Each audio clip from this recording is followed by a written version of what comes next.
Okay, let's face something real quick. I got a new lights, and if I'm looking like a pale ghost, like a little cusper, that's fine. So everyone seems to go insane and nuts and bananas about the 2016 nostalgia. Almost every single post that you see on Instagram or TikTok is like people posting what they used to look like 10 years ago. And listen, I get it, because I'm the one who tends to get nostalgic about a lot of things, a lot of times, including 2016, so I totally get it. Especially because 2016 just gets us back to like careless, beautiful days when we're just kids or teenagers. If you were a teenager back in 2016, I'm genuinely jealous of you.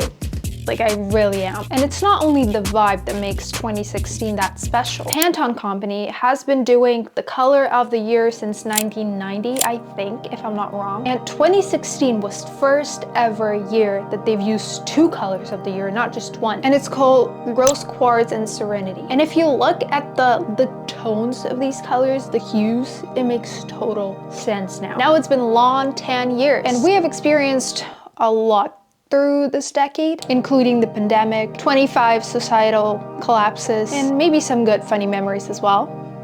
Okay, I'm just being dramatic. And this is the color that we get this year. And beside everyone hating it, I do truly like it. You can actually look up the meaning of the color. Call it a cloud dancer, and they basically say that this is a blank canvas, a peaceful start in a noisy world. And it's clearly not just white. Contrary to my belief, people are disagreeing. People call it racist. People call it boring and plain. Okay, let alone the color. Have you ever wondered what else does 2026 represent? What does it smell like? What does it sound like? You're at the right fucking place. Welcome in.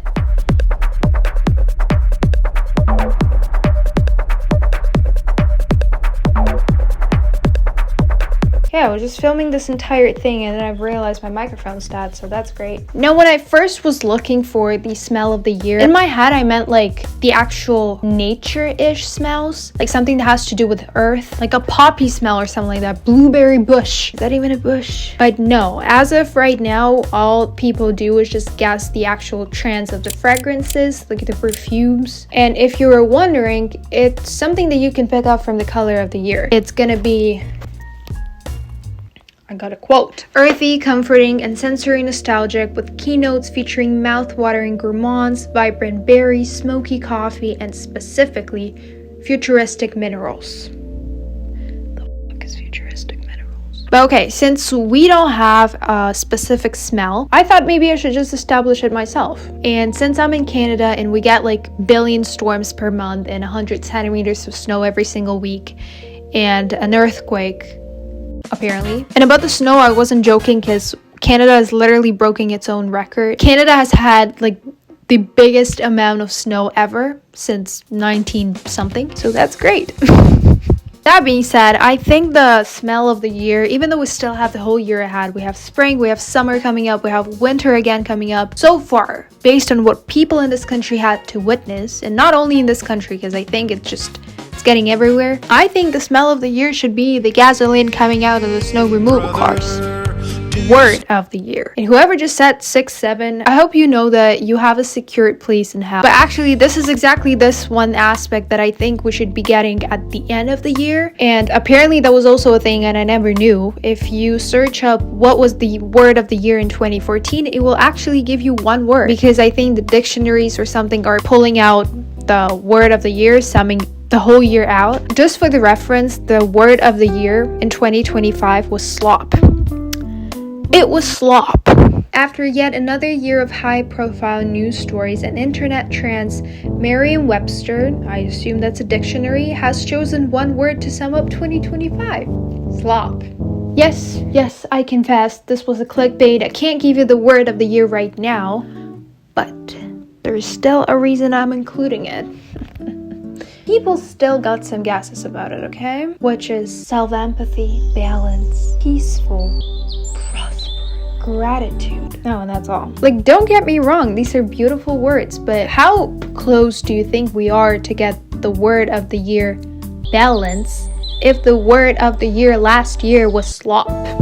Now, You tell me. But so far, since again, we don't have one specific word yet, people are choosing a word of the year, assuming and referring to like the affirmations. Like a lucky charm word that you will be carrying around the whole year. Now we can talk about balance and stuff. I've never done it personally. Maybe it is a good practice, but let's just wait until like December and see what the word of the year would be. For now, let's just move on to the next thing. Movie. And I know.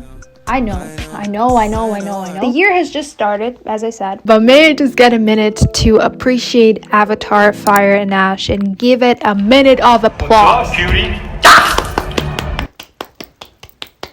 I'm only here to celebrate, I'm gonna be honest. Now, if you really ask me, I would actually say that the movie of the year was... Oh, wait. I'm so dumb. Avatar came out in 2025. But still, that movie's... Let's choose another movie of the year then, because there's a lot coming out this year. So many of them, so many good of them. So many of them that I've never heard before of. But we have the legendary ones. We have Minions. Minions 3. We have Lunatic. If you don't know what that is, ask any Slavic baddie and she will tell you what that is. Tarantino's cooked. Right? Best new movies of 2026 ranked by Tomato Meter. That's trustworthy. Pillion. All That's Left of You. Mother of Flies. The Bone Temple. Send Help.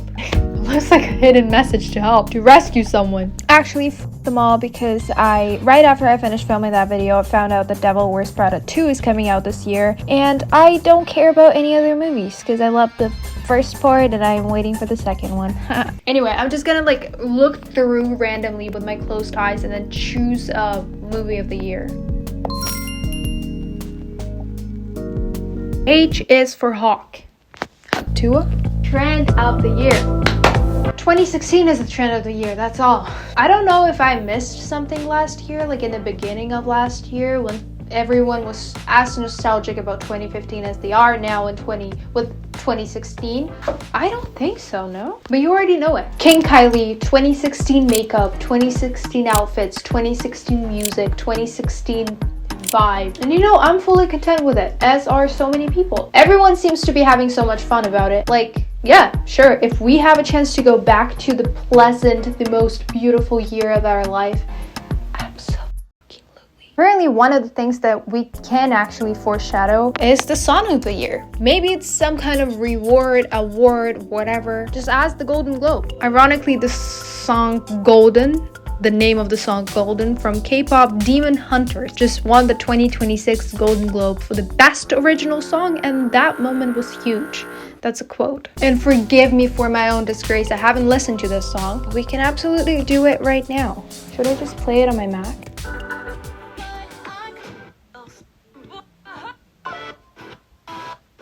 I really like it. But jokes aside, I was actually expecting Tate McRae, Addison Rae, Taylor Swift, and all of those Madonnas of nowadays, but no. Just for the reference, let's Google what was the song of the year of 2025. Of the year 2025. Die with the Smile by Lady Gaga and Bruno Mars.